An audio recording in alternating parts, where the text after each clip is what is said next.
Le 10 mars dernier, l'expérience Amino a été installée à 350 km au-dessus de nos têtes, à l'extérieur de la Station spatiale internationale. L'objectif, observer le comportement de diverses molécules face aux radiations solaires et tenter d'en apprendre un peu plus sur l'apparition de la vie dans l'univers. Des porte-échantillons comme celui-ci se trouvent actuellement dans l'espace, fixés à l'extérieur de la station spatiale. Les scientifiques ont en effet besoin du rayonnement solaire pour mettre à l'épreuve la résistance de différentes molécules impliquées dans l'apparition de la vie et étudier leur transformation.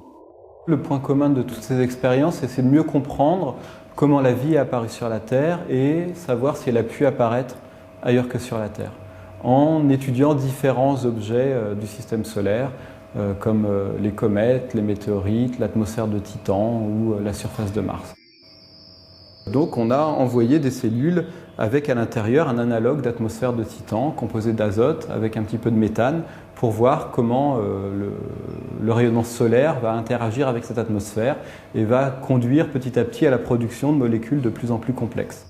Grâce à ces échantillons, les scientifiques vont essayer de savoir si des molécules organiques, indispensables avec l'eau liquide à l'apparition de la vie, peuvent se former dans l'atmosphère de Titan ou encore s'il est possible d'en trouver à la surface de Mars. Concernant l'apparition de la vie sur Terre, les scientifiques s'intéressent à des objets particulièrement riches en matière organique, les comètes. Les comètes éjectent une très grande quantité de petits grains qui ensuite se satellisent autour du Soleil. Ils restent pendant des millions d'années en orbite autour du Soleil et certains tombent sur Terre sous forme de micrométéorites. Et on cherche à savoir si certaines molécules éjectées sur ces grains vont survivre à ce séjour dans l'espace interplanétaire avant de tomber sur Terre et d'ensemencer les océans primitifs et conduire éventuellement à l'apparition de la vie. Sur Terre, en laboratoire, il est possible d'irradier ces molécules gazeuses ou solides et d'observer leur comportement. Mais cela n'est pas suffisant.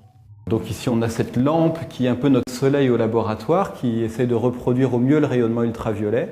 Par contre, on n'est pas sûr qu'elle le simule fidèlement.